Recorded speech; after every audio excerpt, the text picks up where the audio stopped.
Hello students, आज हम अपना नेक्स्ट चैप्टर स्टार्ट करते हैं सरफेस केमिस्ट्री। तो सरफेस केमिस्ट्री में बेसिकली हमारे 3 पार्ट हैं। पहला है इसके अंदर adsorption, colloidal solutions and catalysis. ये 3 पार्ट को हम इस चैप्टर को डिवाइड करते हैं। तो पहले हम स्टार्ट करते हैं एडजॉर्प्शन से। तो what is adsorption? The phenomena of attracting and retaining the molecule of a substance on the surface of liquid or a solid, resulting into higher concentration of a molecule on the surface is called adsorption। क्या मतलब है इसका कि suppose कीजिए ये कोई solid है या कोई लिक्विड है। These solid और liquid they attract molecule of other substance. मान लीजिए इसके चारों तरफ कोई गैस है, इस गैस के मोलिक्यूल को अपनी ओर अट्रैक्ट करती है और अपनी सरफेस पर रिटेन चिपका लेती है, स्टिकिंग। इस तरह से अपनी सरफेस के ऊपर मोलिक्यूल्स को अट्रैक्ट करना, दिस इज कॉल्ड एडजॉर्प्शन। इस तरह से लिक्विड भी इन मोलिक्यूल्स को अपनी ओर अट्रैक्ट करता है और अपनी सरफेस पर रिटेन रखता है। तो this phenomena of attracting and retaining the molecule of a substance on the surface of a liquid और सॉलिड, रिजल्टिंग इन, उसका रिजल्ट क्या हुआ? Higher concentration of molecule on the surface के ऊपर मोलिक्यूल्स की कंसंट्रेशन ज़्यादा होगी। This phenomena is called adsorption. इसमें हमारे एग्जांपल है जैसे आपका adsorption of gas on the surface of metals की सरफेस पर गैसेस का एडजॉर्प्शन। जैसे hydrogen gets occluded on palladium. Occluded word मतलब एडजॉर्प्शन ही होता है, लेकिन अगर गैस किसी मेटल की सरफेस पर एडजॉर्ब होती है तब उस प्रोसेस को हम ऑक्लूजन बोल देते हैं। है वही चीज़ आपकी एडजॉर्प्शन। तो इसमें आपके 2 पार्ट है, एक एडजॉर्बेंट और एक adsorbate. The substance which get adsorb is called adsorbate and the substance on whose surface the adsorbate adsorb is called adsorbent. क्या मतलब है? जिस सब्सटेंस की सरफेस पर एडजॉर्प्शन होता है दैट इज कॉल्ड एडजॉर्बेंट, और जिस सब्सटेंस का एडजॉर्प्शन होता है वो that is called adsorbate. The solid substance on the surface of which adsorption occurs, adsorbent. The substance that get adsorb on the solid surface due to intermolecular attraction is called adsorbate. तो अगर ये आपका एक solid है, इसकी surface पर molecule adsorb हो गए सपोज कीजिए, तो ये जो मोलिक्यूल है ये adsorbate and this solid is called adsorbent.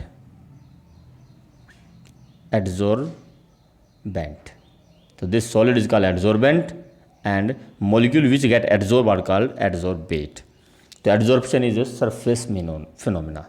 अब मेन बात है आपका नेक्स्ट इसमें आपका what is the cause of adsorption. Cause of adsorption का कारण क्या है वो बताते हैं पहले। कि सपोज कीजिए कोई लिक्विड है या कोई सॉलिड है, ये लिक्विड है, लिक्विड की सरफेस पर एक मॉलिक्यूल है।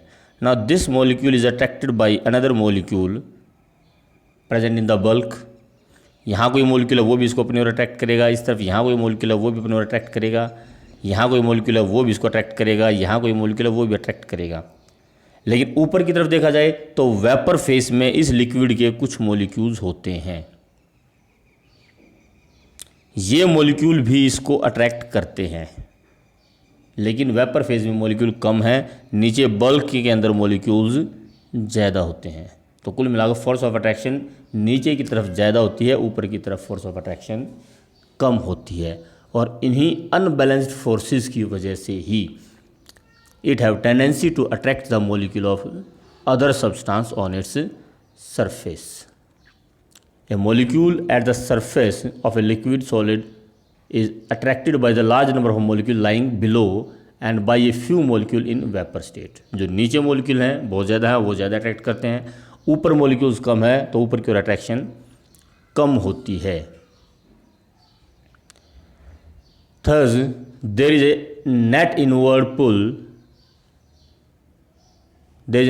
pull on these molecules। In the solid also there are unbalanced valencies among the surface molecule. Due to this, surface of the liquid or solid have tendency to attract the and retain molecules of the gases on its surface. Adsorption तो ये हो गया आपका complete. Due to this force of liquid और solid we have tendency to attack the and retain the molecule of gases on it. तो adsorption क्या है, adsorbate है, और एडजॉर्प्शन का कारण क्या है. अब इसे एक मिलता जुलता वर्ड हो रहा है एब्जॉर्प्शन. ये आपने सुना होगा, एब्जॉर्प्शन क्या होता है. When a molecule of substance are uniformly distributed throughout the body of the other substance, it is known as absorption. When a molecule of substance are uniformly distributed through the body of other substance. जैसे कि आपने foam आपने देखा होगा, उसको अगर पानी में रखते हैं तो वो पानी को एब्जॉर्ब करता है, एडजॉर्ब नहीं. पानी को अगर हम सरफेस पर फोम को अगर हम पानी में रखते हैं तो पानी उसके अंदर तक पूरी बॉडी में यूनिफॉर्मली डिस्ट्रीब्यूटेड हो जाता है, वो एब्जॉर्प्शन कहलाएगी. इसी तरह से अगर आप चौक को लेकर इंक में रखते हो और निकाल लेते हो तो जो इंक है वो खाली उसके ऊपर रहती है, तोड़ोगे अंदर वाइट ही मिलेगा आपको. एक बार डाल के निकाल लो तो वो जो सरफेस पर रहा वो एक तरह से एब्जॉर्प्शन है. तो डिफरेंस बिटवीन एब्जॉर्प्शन और एब्जॉर्प्शन, यहाँ तक पहला जो आपका क्वेश्चन बनता है.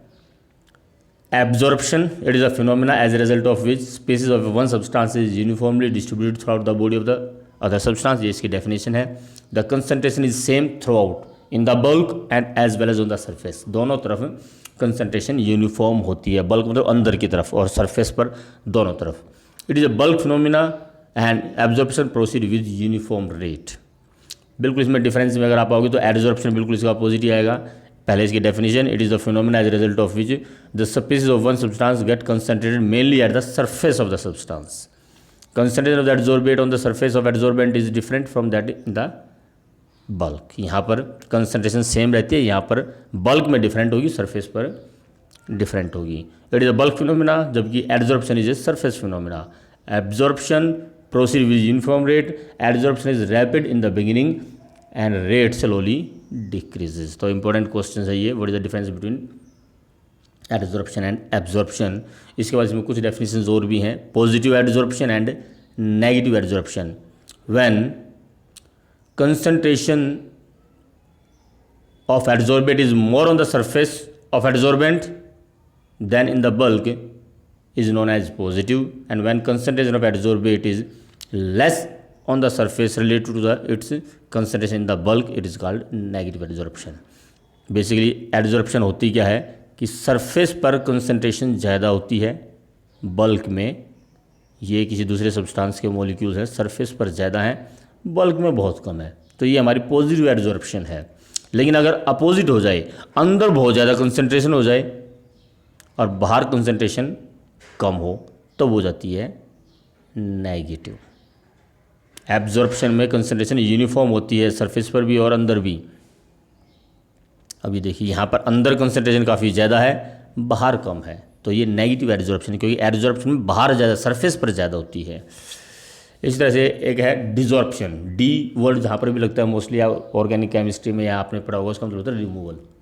तो डिजॉर्प्शन मतलब removal of already absorbed substances. The process of removal of adsorbate from the surface of adsorbent is called desorption. इसके बाद इसमें एक डेफिनेशन आपकी enthalpy of adsorption. Enthalpy change when one mole of adsorbate get adsorbed on a particular adsorbent at adsorption equilibrium. Adsorption equilibrium का मतलब क्या है कि जब adsorption होता है, ये गैस मॉलिक्यूल हैं, they get adsorb on the surface पर अटैक्ट होते हैं. एडजॉर्ब होने के बाद कुछ मॉलिक्यूल डिजॉर्ब भी होते हैं, तो दोनों अपोजिट प्रोसेस एक साथ चलती हैं. And at equilibrium rate of adsorption becomes equal to rate of desorption, and that stage is called equilibrium. और जब इक्विलिब्रियम सेटअप हो जाता है, उसमें इक्विलिब्रियम सेटअप होने पर एक मोल सब्सटेंस के एडजॉर्ब होने में कितने हीट एनर्जी चेंज होगी, that is called enthalpy change. Enthalpy of adsorption. Enthalpy आपने लास्ट ईयर पढ़ी भी थी. Enthalpy of vaporisation, enthalpy change when one mole of substance, one mole of liquid change into gas. Enthalpy of freezing when one mole of solid, one mole of liquid change into solid. तो इस तरह से enthalpy of adsorption है when one mole of adsorbate get adsorb eight adsorption equilibrium is called enthalpy of adsorption. अब इसमें यहाँ पर एक चीज़ और सामने आ सकती है कि इसका मतलब जब एडजॉर्प्शन होता है तब कुछ ना कुछ एनर्जी चेंज ज़रूर होता है। अब एनर्जी चेंज होता है तो वो या तो एक्सोथर्मिक होगा या एंडोथर्मिक होगा। तो कैसा होगा वो बताएंगे इसके बाद, लेकिन उससे पहले आपका एक डेफिनेशन और है sorption. Sometime both adsorption and absorption takes place simultaneously. Adsorption भी होता है और उसी समय थोड़ा बहुत एब्जॉर्प्शन भी होता है।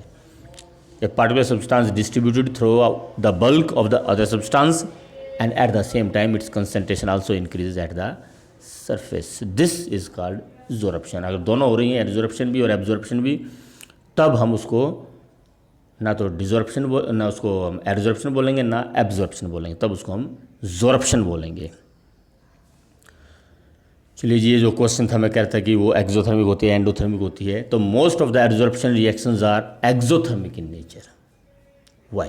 ये क्वेश्चन आपका अराइज होता है कि जब इंथैल्पी चेंज होता है तो एनर्जी या तो रिलीज होगी या एब्जॉर्ब होगी, लेकिन मोस्टली में एनर्जी रिलीज होती है। क्यों? उसके लिए आपने 11th में की थी गिब्स हेल्महोल्ट्ज़ इक्वेशन। ये इक्वेशन आपने 11th में की थी अगर आपको याद हो, delta G equal to delta H minus T delta S. तो इससे उसको हम एक्सप्लेन करेंगे। डेल्टा एच में होती है हमारी एंट्रोपी, और एंट्रोपी मीन्स डिसऑर्डर। तो डिसऑर्डर किस में ज़्यादा होता है, सॉलिड में, लिक्विड में या गैसेस में? जाहिर है गैसेस के मॉलिक्यूल बिल्कुल फ्री होते हैं मूव करने में, they can move in any direction, उनके बीच में फोर्स ऑफ अट्रैक्शन कम होती है और कोई भी मॉलिक्यूल किसी भी डायरेक्शन में मूव करता है। तो एंट्रोपी सबसे ज़्यादा गैसेस की होती है और सॉलिड में कम होती है कि वहाँ पर अपनी पोजीशन पर फिक्स हो जाते हैं। तो सपोज कीजिए ये कोई सॉलिड सरफेस है, सपोज कीजिए ये कोई सॉलिड सरफेस है और ये कोई गैस मॉलिक्यूल्स हैं। अगर ये गैस मॉलिक्यूल यहाँ इस सरफेस पर अट्रैक्ट होकर यहाँ स्टिक कर जाता है तो अब इसकी एंट्रोपी इंक्रीज होगी या डिक्रीज होगी? अब आप खुद सोच लीजिए कि आप कहाँ पर ज़्यादा फ्री महसूस करते हैं। अगर आपको ग्राउंड में घूमने के लिए छोड़ दिया जाए या आपको बोल दिया जाए कि कमरे में अपनी क्लास में अपनी सीट पर जाकर बैठो, यू कांट मूव, टीचर पढ़ा रहे हैं और आप अपनी सीट से उठ नहीं सकते, या फिर आप एक ग्राउंड में फ्रीली घूम रहे हैं, तो कहाँ पर आप ज़्यादा फ्री महसूस करोगे? आपकी एंट्रोपी कहाँ ज़्यादा होगी? ऑब्वियसली ग्राउंड में। तो गैस मॉलिक्यूल की एंट्रोपी यहाँ गैसेस फॉर्म में ज़्यादा है। जब वो स्टिक कर जाते हैं, एडजॉर्प्शन हो जाता है, तब उसकी एंट्रोपी कम हो जाती है। तो कुल मिलाकर जब एडजॉर्प्शन होता है तो एंट्रोपी डिक्रीज होती है। तो एंट्रोपी डिक्रीज होगी तो जो हमारी इक्वेशन है delta G equal to delta H minus T delta S, अब वहाँ जो डेल्टा एस है वो डिक्रीज हो रही है तो वो होगी नेगेटिव। अब नेगेटिव हो गई तो delta G equal to delta H plus T delta S हो गया आपका, ये नेगेटिव इंटू नेगेटिव, ये पॉजिटिव हो जाएगा। अब स्पॉन्टेनियस प्रोसेस कब होती है? जब डेल्टा जी नेगेटिव हो। 11th में किया था हमने, स्पॉन्टेनिटी के 2 क्राइटेरिया थे कि एनर्जी डिक्रीज होनी चाहिए और एंट्रोपी इंक्रीज होनी चाहिए, लेकिन यहाँ एंट्रोपी तो डिक्रीज हो रही है। तो एंट्रोपी स्पॉन्टेनिटी को फेवर नहीं कर रही है और इसका नेट रिजल्ट फैक्टर हमने बताया था कि डेल्टा जी नेगेटिव होनी चाहिए। तो पहली बात तो आप यहाँ से ले सकते हैं कि जब ये चीज़ डिक्रीज हो रही है, ये स्पॉन्टेनिटी को फेवर नहीं कर रही, तो प्रोसेस स्पॉन्टेनियस तभी होता है जब डेल्टा एच स्पॉन्टेनिटी को फेवर करे, एनर्जी फैक्टर जो है वो स्पॉन्टेनिटी को फेवर करे, और वो तभी फेवर करता है जब वो डिक्रीज हो। मतलब डेल्टा एच डिक्रीज होनी चाहिए और डिक्रीज होने का मतलब है नेगेटिव, और डेल्टा एच नेगेटिव मतलब एक्सोथर्मिक रिएक्शन। यहाँ से भी आप इसको एक्सप्लेन कर सकते हो और इस इक्वेशन से भी एक्सप्लेन कर सकते हो डेल्टा जी के फॉर्म में कि डेल्टा जी नेगेटिव होती है तभी प्रोसेस स्पॉन्टेनियस होती है। अब इस इक्वेशन में अगर हम लें ये हमारा डेल्टा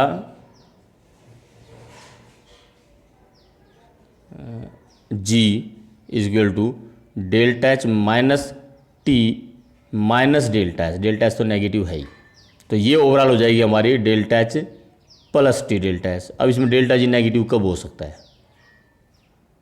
डेल्टा जी नेगेटिव तभी हो सकता है जब डेल्टा एच नेगेटिव हो, पहली बात, और उसकी वैल्यू टी डेल्टा एच से ज़्यादा हो। ये वैल्यू नेगेटिव होगी, ये तो पॉजिटिव है ही हमारी, ओवरऑल नेगेटिव तभी हो सकता है जब delta G H T delta H से ज़्यादा हो, और डेल्टा एच नेगेटिव मतलब फिर वही एक्सोथर्मिक रिएक्शन। तो ये इंपॉर्टेंट क्वेश्चन है। For a reaction to be spontaneous delta G should be negative, the process of absorption is associated with decrease in entropy according to Gibbs-Helmholtz equations. Delta G is equal to delta H minus T delta S. Delta S being negative, T delta S oppose the spontaneity, and hence delta H must favor the adsorption, that is should be negative, and its value must be more than T delta S. तो important question है ये। अब इसमें एक चीज़ और ध्यान रखना, हमने कहा है कि most of the absorption reactions are exothermic. अब most of the absorption reactions are exothermic का मतलब हो गया कि कुछ पॉजिटिव भी हैं, मतलब एंडोथर्मिक भी हैं। मोस्ट एब्जॉर्प्शन है तो इसका मतलब कुछ, अधिकतर एक्सोथर्मिक हैं तो इसका मतलब कुछ चाहे कमी क्यों ना हो वो एंडोथर्मिक भी हैं। तो क्वेश्चन ये भी आ जाता है, वो कौन सी हैं? Absorption of highly hydrated solids and absorption of hydrogen to get at glass surface are endothermic in nature but spontaneous. अब वो एंडोथर्मिक है लेकिन स्पॉन्टेनियस फिर भी हैं। उसका कारण क्या है? उसका कारण क्या है? जैसे हाइड्रोजन का केस हम लेते हैं, हाइड्रोजन में क्या होता है, जो हाइड्रोजन गैस है वो पहले डिसोसिएट होती है हाइड्रोजन एटम्स में और उसके बाद एब्जॉर्प्शन होता है। और जब हाइड्रोजन मोलिक्यूल हाइड्रोजन एटम में डिसोसिएट हो जाएगा, मतलब दोनों हाइड्रोजन एटम अलग अलग हो जाएंगे, दे आर फ्री नाउ, मतलब अब उनकी एंट्रोपी इंक्रीज हो रही है। तो एंडोथर्मिक हैं, स्पॉन्टेनिटी को फेवर नहीं कर रही है एनर्जी फैक्टर, लेकिन यहाँ एंट्रोपी फैक्टर स्पॉन्टेनिटी को फेवर करता है। तो यहाँ स्पॉन्टेनियस प्रोसेस एंट्रोपी की वजह से है, वहाँ डेल्टा एस जो है वो इंक्रीज हो रही है। इसी तरह जो हाईली हाइड्रेटेड सॉलिड्स हैं, हाईली हाइड्रेटेड सॉलिड मतलब जो सॉलिड्स में, जैसे आप लोगों को एग्जांपल बताता हूँ, हाइड्रेटेड सॉलिड्स का एग्जांपल है, जैसे वॉशिंग सोडा होता है हमारा Na2CO3 10H2 होता है, 10 वाटर मोलिक्यूल होते हैं इसमें। कॉपर सल्फेट होता है जो हाइड्रेटेड हमारा, कॉपर सल्फेट 5 वाटर मोलिक्यूल होते हैं। ये सारे हाइड्रेटेड जिनमें वाटर मोलिक्यूल एसोसिएट होते हैं उनको बोलते हैं हम हाइड्रेटेड सॉलिड्स या हाइड्रेटेड मोलिक्यूल्स। अब इनके अगर एब्जॉर्प्शन हो तो उसमें क्या होता है, पहले ये वाटर मोलिक्यूल रिलीज होते हैं Na2CO3 और ये 10 वाटर मोलिक्यूल अलग हो जाते हैं। Now again entropy is increasing due to separation of this या evaporation of this water molecule. तो यहाँ पर भी एंट्रोपी इंक्रीज हो रही है, वो स्पॉन्टेनिटी को फेवर करती है, इसी वजह से प्रोसेस स्पॉन्टेनियस हो जाती है एंडोथर्मिक रिएक्शन होने के बावजूद। तो 2 क्वेश्चंस हैं ये, इंपॉर्टेंट हैं। अब इसमें आ जाते हैं आपके टाइप्स ऑफ एड्जॉर्प्शन। एड्जॉर्प्शन की टाइप्स क्या हैं देखिए जरा, इसमें 2 टाइप की एड्जॉर्प्शन है, फिजिकल एड्जॉर्प्शन या इसको हम वॉन डर वाल एड्जॉर्प्शन या इसको फिजिजॉर्प्शन भी बोलते हैं, इसको फ्रोनलिच एड्जॉर्प्शन भी बोला जाता है, ध्यान रखना ये। दूसरा हमारा केमिकल एड्जॉर्प्शन या लैंगम्यूर एड्जॉर्प्शन या कैमिजोरप्शन। ये केमिकल एड्जॉर्प्शन 2 बार है, केमिकल एड्जॉर्प्शन या कैमिजोरप्शन। तो 2 तरह के हमारे एड्जॉर्प्शन है। पहले तो इनकी डेफिनेशन लेते हैं, इंपॉर्टेंट क्वेश्चन बनता है इन दोनों में डिफरेंस। तो पहले तो इनकी जरा डेफिनेशन लेते हैं, ये इनकी डेफिनेशन है। Physical adsorption, if the force of attraction which holds the gas molecules to the solid are physical forces then adsorption is known as physisorption या Freundlich adsorption. In such adsorption, force of attractions are weak and low delta H. Enthalpy of adsorption जो है वो लो रहेगी क्योंकि force of attraction काफ़ी week है। Force of attraction कौन सी हैं? वीक वॉन्ड वाल forces of attractions, physical forces इनको बोलते हैं, कोई बॉन्ड नहीं होता इनके बीच में। और कैमिजॉर्प्शन में a chemical force holds the gas molecules to the surface of adsorbent, मतलब यहाँ जो फोर्स ऑफ अट्रैक्शन है वो केमिकल फोर्स है, मतलब केमिकल बॉन्ड है, जबकि फिजिकल एड्जॉर्प्शन में सिर्फ फिजिकल फोर्सेज होती हैं, एक नॉर्मल फोर्स ऑफ अट्रैक्शन होती है जैसे कि 2 मॉलिक्यूल्स के बीच में होती है वॉन डर वाल फोर्स ऑफ अट्रैक्शंस। तो यहाँ वीक फोर्स ऑफ अट्रैक्शन है, यहाँ स्ट्रॉन्ग फोर्स ऑफ अट्रैक्शन है, यहाँ पर फिजिकल फोर्सेज है, यहाँ पर केमिकल फोर्सेज हैं कैमिजॉर्प्शन में।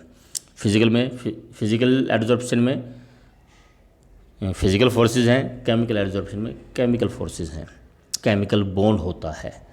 तो ये बेसिकली इन दोनों के बीच में डिफरेंस है कि what is the difference, what are the forces of attraction. बाकी बड़ा इंपॉर्टेंट क्वेश्चन है कि what is the difference between physical adsorption and chemical adsorption. तो इसमें आ जाइए आप, difference between physical and chemical adsorption. तो पहले हम लेते हैं फिजिकल एडजॉर्प्शन, फिर इसके साथ इनके डिफरेंस भी दिखाएंगे, प्रॉपर्टीज साथ के साथ हो जाएगी। फर्स्ट है the force of operating in such cases are weak van Waals forces. Definition में आ ही चुका हमारा ये। The heat of adsorption is low, heat of adsorption वही आपकी इंथैल्पी ऑफ एडजॉर्प्शन जो हमने अभी डेफिनेशन की थी, enthalpy change when one mole of adsorbate get adsorb on the surface of adsorbent at adsorption equilibrium. तो जो इंथैल्पी ऑफ एडजॉर्प्शन है वो लो होती है 20 से 40 किलो जूल पर मोल। तो heat of adsorption is low in case of physical adsorption. The physical adsorption is reversible, that is desorption of the gas occurs by increasing temperature. Temperature बढ़ाओगे तो जो adsorb था वो remove हो जाता है, तो it is reversible in process. Adsorption desorption reversible process है। It does not require any activation energy, इसको किसी एक्टिवेशन एनर्जी की जरूरत नहीं है, कोई केमिकल बॉन्ड ही नहीं बनता तो एक्टिवेशन एनर्जी की भी ज़रूरत नहीं होगी। Physical adsorption decreases with increase of temperature, temperature बढ़ाओगे तो डिसॉर्प्शन हो जाता है, कुल मिलाकर एडजॉर्प्शन कम हो जाएगा। It is not specific in nature, it forms multi molecular layer and amount of gas adsorb is related with ease of liquefaction of gas. जरा इनको समझिए पहला। It is not specific in nature, क्योंकि यहाँ कोई केमिकल बॉन्ड नहीं बनना है। फिजिकल फोर्सेज होते हैं, फोर्स ऑफ अट्रैक्शन वो हर एक मॉलिक्यूल्स के बीच में होती है, कम या ज़्यादा हर एक मॉलिक्यूल के, जैसे ग्रेविटेशन फोर्स होती है हमारी कि कोई भी दो सब्सटेंस एक दूसरे को अपनी ओर अट्रैक्ट करते हैं, ऐसे मॉलिक्यूल्स भी एक दूसरे को अट्रैक्ट करते हैं। सॉलिड है तो फोर्स ऑफ अट्रैक्शन ज़्यादा होती है, लिक्विड है तो फोर्स ऑफ अट्रैक्शन कम होती है। तो यहाँ पर कोई स्पेसिफिक फोर्सेज ऑफ अट्रैक्शन नहीं, कोई स्पेसिफिक बॉन्ड नहीं होता, तो physical adsorption is also not specific in nature. It forms multi molecular layer, मतलब ये अगर सॉलिड की सरफेस है तो एक मोलिक्यूल्स की लेयर डिपॉजिट हो जाएगी, उसके बाद ऊपर दूसरी लेयर हो जाएगी, मल्टी मोलिकुलर लेयर, कई मोलिक्यूल्स की लेयर डिपॉजिट हो जाती हैं। And amount of gas adsorb is related with the ease of liquefaction of gas, मतलब जितना जो हमारी लिक्विफाइबल गैसेस हैं वो ज़्यादा एडजॉर्ब होती हैं, परमानेंट गैस कम एडजॉर्ब होती है। तो अमाउंट जो लिक्विफैक्शन ऑफ गैस है जो आसानी से लिक्विफाई होती है वो ज़्यादा एडजॉर्ब होती है। तो ease of liquefaction of gas पर डिपेंड करता है फिजिकल एडजॉर्प्शन। दूसरी तरफ हमारा केमिकल एडजॉर्प्शन है, the force of operating in such adsorption means chemical adsorption is similar to chemical bond. ये आपका केमिकल बॉन्ड ही होता है जो बनता है मॉलिक्यूल्स के बीच में। तो heat of adsorption chemical bond बनता है तो एनर्जी ज़्यादा रिलीज होती है, तो heat of adsorption is high, that is up to 400 kilo joule per mole.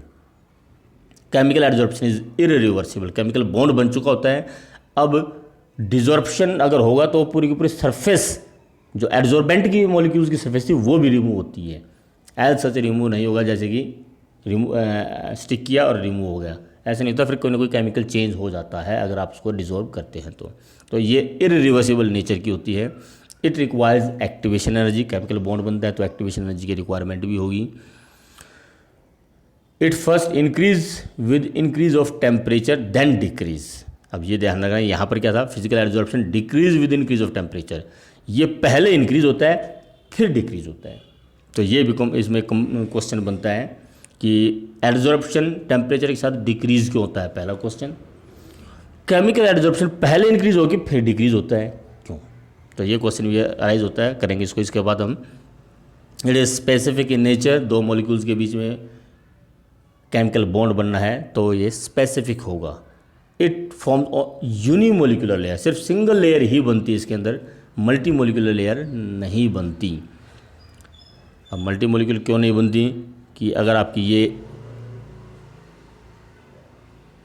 Solid के ऊपर ये आपकी एक लेयर आ गई, अब इनके बीच में यहाँ केमिकल बॉन्ड बन जाता है, अब दूसरा मॉलिक्यूल अगर यहाँ है तो इस सब मॉलिक्यूल और ये हमारा जो एडजॉर्बेंट है इसके मॉलिक्यूल के बीच में कांटेक्ट ही नहीं हो पाएगा, बीच में ये मॉलिक्यूल आ गए, अब ये मॉलिक्यूल बीच में आ गए, इनके बीच में कांटेक्ट नहीं होगा तो बॉन्ड भी नहीं बन पाएगा, मतलब सेकंड लेयर के एडजॉर्प्शन नहीं हो पाएगा। There is no correlation between ease of liquefaction of gas and amount of gas liberated. यहाँ पर रिलेशनशिप है, यहाँ रिलेशनशिप है आपकी इजीली लिक्विफाइबल गैस ज़्यादा एड्जॉर्ब होती हैं, परमानेंट गैस कम एड्जॉर्ब होती है। अब ध्यान रखना, इजीली लिक्विफाइबल गैस वो होती है जिनका क्रिटिकल टेम्परेचर बहुत ज़्यादा होता है। क्रिटिकल टेम्परेचर 11th में था आपका, temperature above which gas can not be liquefy. तो इनका जो इजी लिक्विफाइबल गैस हैं उनका क्रिटिकल टेम्परेचर हाई होता है, परमानेंट गैस का क्रिटिकल टेम्परेचर लो होता है, और उस पर ये एड्जॉर्प्शन डिपेंड करता है। Physical adsorption, chemical adsorption critical temperature कहो या ईज ऑफ लिक्विफैक्शन को उस पर डिपेंड नहीं करता। तो ये डिफरेंस है between physical and chemical adsorption, important question है।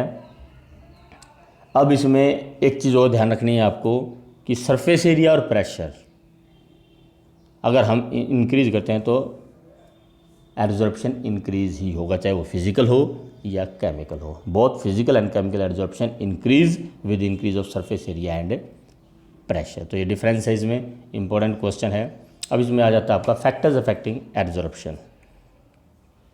तो सिंपल है, nature of surface area, nature and surface area of adsorbent and the nature of gas. Surface area का हमने बताया कि जितना ज़्यादा सरफेस एरिया होगा एड्जॉर्बेंट का, एड्जॉर्प्शन उतना ही ज़्यादा होता है। तो पहले तो सरफेस एरिया पर डिपेंड करता है, दूसरा नेचर ऑफ गैस पर भी डिपेंड करता है। इजीली लिक्विफाइबल गैस ज़्यादा एड्जॉर्ब होती हैं और परमानेंट गैसेस कम एड्जॉर्ब होती है, पीछे हमने पढ़ाई है ये चीज़। तो ये nature of surface area, nature and surface area of adsorbent and nature of the gas, इस पर डिपेंड करता है। दूसरा हमारा प्रेशर, तो प्रेशर का भी होता है कि with increase of pressure adsorption increases, और ये आपके लीच एरिया प्रिंसिपल के हिसाब से ही है, क्योंकि जब एड्जॉर्ब होता है, सपोज कि ये सॉलिड है, ये गैस मॉलिक्यूल्स हैं। अब गैस मॉलिक्यूल्स काफ़ी ज़्यादा हैं, गैस के मॉलिक्यूल्स ज़्यादा है तो इनका प्रेशर भी ज़्यादा है।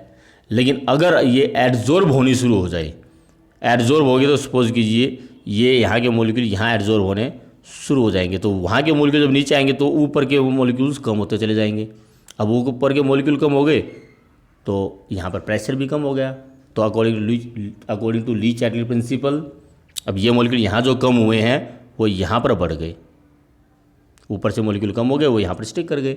अब ऊपर मॉलिक्यूल कम हुए तो उनका प्रेशर कम हो गया। फिर वही लीच एटली प्रिंसिपल के हिसाब से if we decrease the pressure equilibrium will shift in the direction where pressure is increased. मतलब अगर हम यहाँ प्रेशर को इंक्रीज़ करेंगे तो ये और ज़्यादा एब्जॉर्ब होगा, जितना ज़्यादा हम प्रेशर इंक्रीज़ करेंगे ये प्रेशर को डिक्रीज़ करने की कोशिश करेगा। और प्रेशर डिक्रीज़ कब हो रहा है? एब्जॉर्प्शन की साइड में। अगर हम प्रेशर इंक्रीज़ करेंगे तो लीच एटली प्रिंसिपल के अकॉर्डिंग ये उस डायरेक्शन में शिफ्ट होगा जहाँ प्रेशर कम हो रहा है, और एब्जॉर्प्शन में प्रेशर कम होता है तो एब्जॉर्प्शन और ज़्यादा होता चला जाएगा। तो प्रेशर हो गया, नेचर हो गया, और उसका जो मेन है वो आपका टेम्परेचर। डिफरेंस में हमने टेम्परेचर में दोनों में किया था कि फिजिकल एड्जॉर्प्शन टेम्परेचर बढ़ाने से डिक्रीज होता है, केमिकल एड्जॉर्प्शन पहले इंक्रीज होता है फिर डिक्रीज होता है। बीइंग एक्सोथर्मिक, अब ये फिर वही लीच एटली प्रिंसिपल के हिसाब से आ गया कि टेम्परेचर, लीच एटली प्रिंसिपल में ध्यान रखना, मैं टेम्परेचर का इफेक्ट जो बताया था कि low temperature favour exothermic reaction, high temperature favour endothermic reaction. ये आपको याद होगा, हमने इसके लिए एग्जांपल बताया था कि जैसे सर्दियों में बर्निंग ऑफ वुड हम करते हैं, लो टेम्परेचर होगा सर्दियों में, और हम कौन सी प्रोसेस करते हैं? बर्निंग ऑफ वुड, एक्सोथर्मिक, जिसमें हीट निकलती है। तो लो टेम्परेचर होगा तो एक्सोथर्मिक प्रोसेस होगी, और हमारा जो एब्जॉर्प्शन है वो एक्सोथर्मिक होता है। तो जितना लो टेम्परेचर होगा उतना ज़्यादा होगा। हाई टेम्परेचर करोगे तो एब्जॉर्प्शन कम हो जाएगा। तो ये देखिए, ये आपका एब्जॉर्प्शन, जितना टेम्परेचर बढ़ेगा, ये इस तरफ आपका टेम्परेचर एक्स एक्सिस पर, वाई एक्सिस पर है x/m। x/m क्या है? अमाउंट ऑफ, इसको बोलते हैं extent of absorption, amount of adsorbate per gram of adsorbent. Amount of adsorbate x gram divided by m, m is the amount of adsorbent. तो amount of adsorbate in gram, adsorbed per gram of adsorbent is called extent of adsorption x/m। तो जितना temperature बढ़ेगा x/m की value कम होती चली जाएगी। ये physical है। केमिकल में फर्स्ट इंक्रीज देन डिक्रीज। तो ये इंपॉर्टेंट क्वेश्चन बनता है कि ऐसा क्यों है, केमिकल में पहले इंक्रीज क्यों होता है? यहाँ तक बात समझ आ जाती है। लीच एटली प्रिंसिपल के हिसाब से ये डिक्रीज होता है। एक्सोथर्मिक है तो according to Leach Attlee principle जितना ज़्यादा टेम्परेचर होगा डिक्रीज होगा, ये बिल्कुल ठीक है। लेकिन बात ये है कि ये पहले इंक्रीज क्यों है, ये क्वेश्चन भी अराइज होता है। तो ये तीन इसमें फैक्टर्स अफेक्टिंग हैं, नेचर, प्रेशर, टेम्परेचर। अब ये आपका वो क्वेश्चन आ गया कि why chemical absorption first increase with temperature. The force of attraction in chemical absorption is similar to the chemical bond and hence requires activation energy. It is due to this activation energy that the chemical absorption increase initially with temperature. अब बात जब chemical absorption की आती है तो उसमें पहले, अब केमिकल एब्जॉर्प्शन में केमिकल बॉन्ड बनता है, और केमिकल बॉन्ड बनता है तो it will require chemical activation energy. तो जब टेम्परेचर बढ़ाते हैं तो मॉलिक्यूल्स को एक्टिवेशन एनर्जी मिलती है, and more molecule participate in the process, more and more molecule participate in absorption. तो एब्जॉर्प्शन ज़्यादा होता है क्योंकि उनको एक्टिवेशन एनर्जी मिल जाती है। लेकिन एक पार्टिकुलर टेम्परेचर के बाद जब एक्टिवेशन एनर्जी कंप्लीटली मिल जाती है, उसके बाद एब्जॉर्प्शन फिर से according to Le Chatelier principle ही डिक्रीज होना शुरू हो जाता है। तो ये भी इसमें इंपॉर्टेंट क्वेश्चन बनता है।